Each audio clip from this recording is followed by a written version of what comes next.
What would you do if the love of your life was hiding a secret so big it could unravel everything you thought you knew? That was the question I faced on the night of our 10th anniversary, a night meant for celebration but destined for chaos. My name is David, and this is the story of how my world crumbled in a single evening. Emma and I had planned the party for months. Our home, a cozy colonial in upstate New York, was alive with laughter, clinking glasses, and the soft hum of jazz. Friends and neighbors filled the rooms, their faces glowing under the fairy lights we'd strung across the backyard. Emma, radiant in her red dress, moved through the crowd like a flame, her smile warming everyone she touched. I watched her, my heart swelling with pride. 10 years of marriage, 2 kids, a life built on trust, or so I thought. The first sign of trouble came with a knock at the door. Not a polite tap, but a sharp, insistent rap that cut through the music.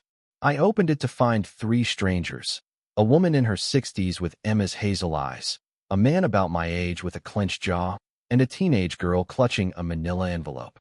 They didn't smile. They didn't speak. They just stared, and the air grew heavy with something I couldn't name. Emma's laughter stopped mid-sentence when she saw them. Her glass slipped from her hand, shattering on the hardwood. The room fell silent. "David," she whispered, her voice trembling. "I can explain." But before she could, the older woman stepped forward, her gaze locked on Emma. "You can't run from family forever, Emily," she said. "Emily? My wife's name was Emma. Or was it?" The strangers pushed past me, uninvited, and the party dissolved into whispers and uneasy glances. The woman introduced herself as Margaret, Emma's mother. The man, her brother, Thomas. The girl, her niece, Lily. They weren't just strangers, they were Emma's family, a family she'd never mentioned in our decade together. My stomach churned. How could I not know this? How could the woman I loved, the mother of my children, hide an entire life? Margaret's voice was cold as she recounted a past Emma had buried. Emily had grown up in a small town in Ohio, in a family fractured by debt and secrets. At 18, she'd left, changed her name, and built a new life, leaving them behind without a word.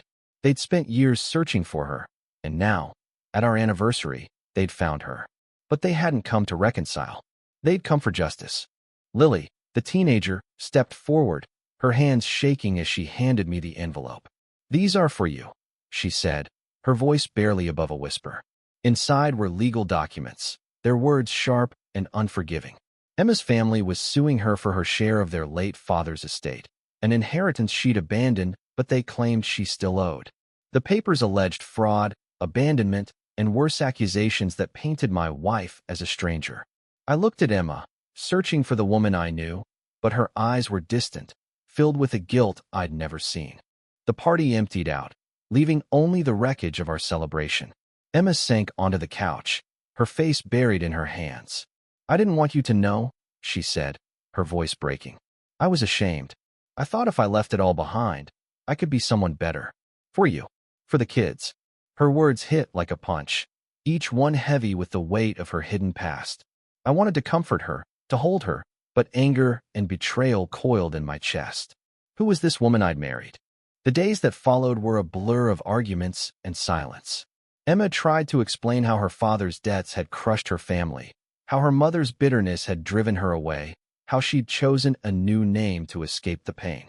But every explanation felt like a half-truth, and the trust we'd built over 10 years cracked under the strain. The lawsuit loomed, a constant reminder of the secrets she'd kept. Our kids, confused and scared, asked questions we couldn't answer. I wondered if I'd ever truly known her. Yet, amid the chaos, something unexpected emerged. Emma began to fight not just for the lawsuit, but for us. She met with her family, facing the pain she'd fled years ago. She spoke with a lawyer, not to win the case, but to find a way to make amends. Slowly, I saw glimpses of the woman I'd fallen in love with, fierce, flawed, but trying. One night, as we sat in the quiet of our kitchen, she took my hand. "I'm still me, David," she said. "I messed up, but I love you. I'll do whatever it takes to fix this." I didn't have all the answers. The lawsuit was unresolved, and trust was a fragile thing to rebuild. But as I looked into her eyes, I saw not just Emily, the girl who'd run, but Emma, the woman who'd fought to become someone new. Maybe love wasn't about perfection or secrets, it was about choosing each other, even when everything shattered. In the end, I asked myself that question again. What would you do if the love of your life was hiding a secret? I didn't know if we'd make it through, but I knew I wanted to try. Because sometimes, the hardest truths reveal the deepest love.